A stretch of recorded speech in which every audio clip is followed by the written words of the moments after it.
Welcome everyone to CaliKim UnCut. We've got a new episode for you today. It's been a while since we've uploaded. It feels great to be back in the saddle again. Kim, how are you feeling? I'm feeling good. Our last episode we shot in Maui. It was a great trip, but it's always nice to get away, but it's even better to come back home. We're glad to be home, kind of getting back into the swing of things again here, Jerry.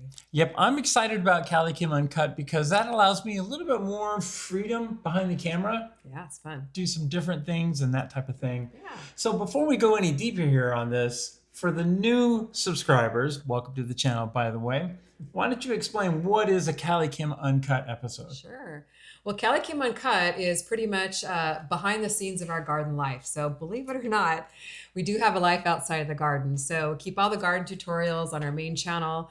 And I really love filming these CaliKim UnCut episodes because they're a lot less structured. They're just more casual, us having conversations, maybe doing some garden projects behind the scenes. But it's mainly just kind of what we do outside of the garden and then some behind the scenes of filming our videos as well. So it's really just a fun kind of loose, less structured atmosphere. It is, and we bring you along with us. We have a great time doing that. We do. I enjoy the creative side of it, but we also thought it would be best if we kept all the tutorials on one channel and put all of the uncut, behind the scenes things on the uncut channel. So that's really how that channel was born. We've got a new episode today, and we have some news that may not be good to hear about. Yeah, something I'm a little bit scared about, to be honest with you. Yep.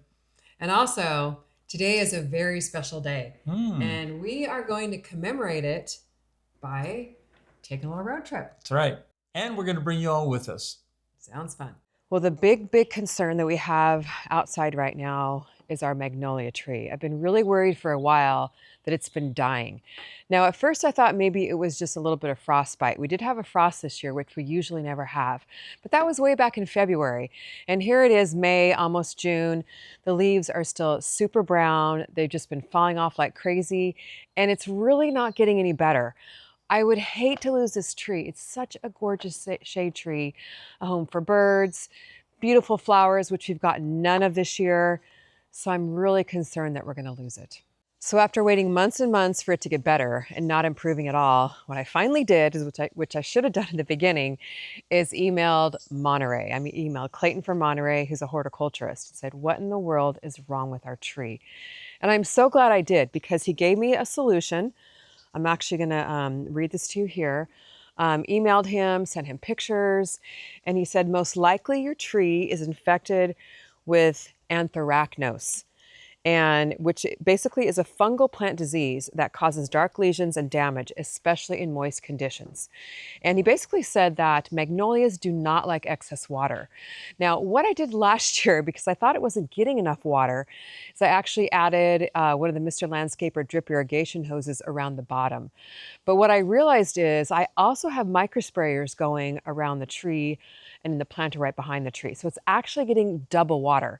So the roots are getting compacted, and basically it causes fungal disease. So he gave me a treatment, which I'm going to go ahead and apply today. And what he recommended is applying it every 3 weeks, and then drilling holes to provide some aeration to the roots.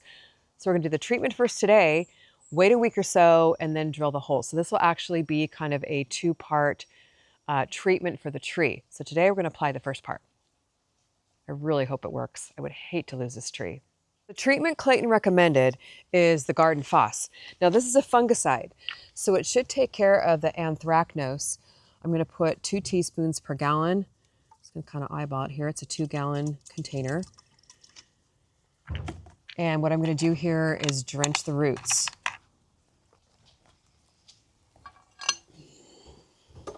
And he's had a lot of experience using this with blight on pear trees and fruit trees. So fingers crossed, hopefully this helps. So we're gonna apply this around the roots here, give it a nice root drench. I've already removed the drip that I had encircled around. And then maybe on the next uncut, we will try the vertical mulching.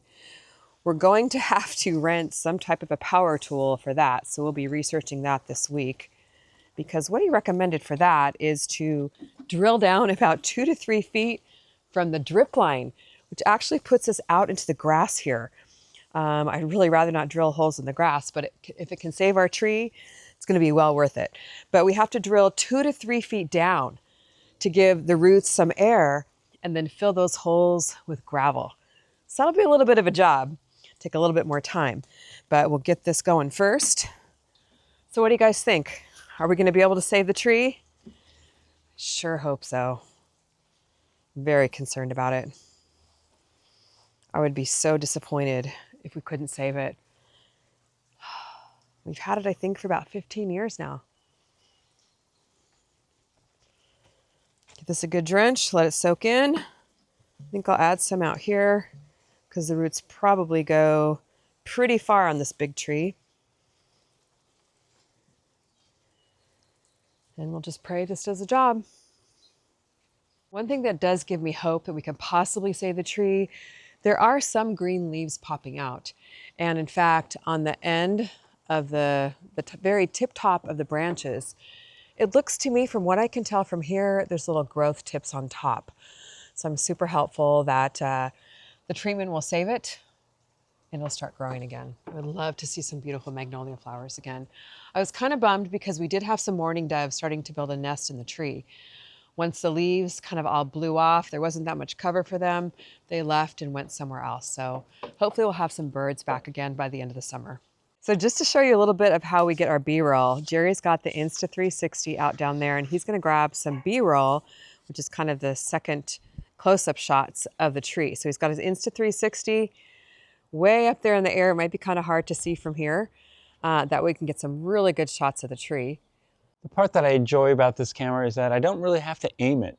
It is going to film everything in front of the two lenses, front and back. And I mentioned this in the last video, but I don't think I was very clear about it. And then in editing, what I can do is I can spin the footage around to whatever part I want to make sure it gets in the shot in the final product. Anyway, that's pretty cool. All right, so we're recording. And how do you start recording, Jerry? I just have to tell it. Start recording verbally. Pretty cool. For some reason, we always laugh at that part. All right, here I go. Start recording. You can see it's kind of like a drone. 3, 2, 1, go. And look at the shot he can get of the tree, which we would never be able to get otherwise. Might be a little hard to see, but the camera is right about there. We would never be able to get otherwise.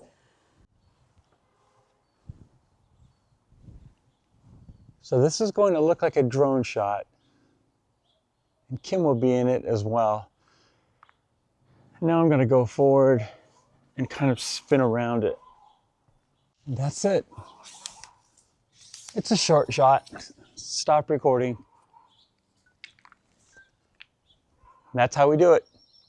Movie magic. Well, we told you that today is a very special day, and it is. It's a big one for us. It's our anniversary. Yes. Our 39th anniversary. That is so hard to believe it's been that long, Jerry.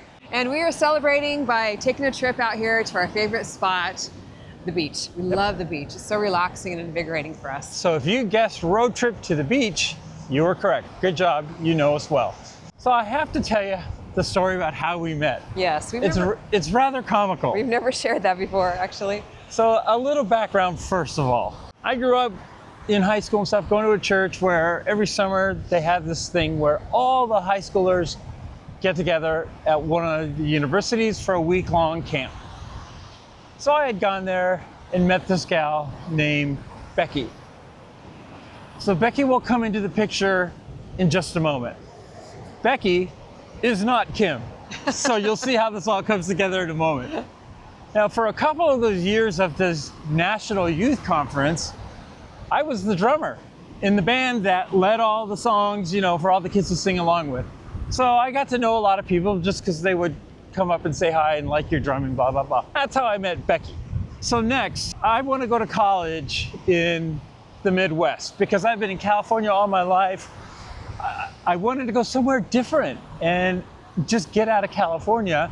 And there was a good Bible school there. So I went to this school in Indiana. And Kim, I'll just have you take it from there. I was only 17 and never been away from home or anything. And I was going to be a roommate with this girl named Becky, who I had never met before. they just kind of put you together with people that you might have like interests.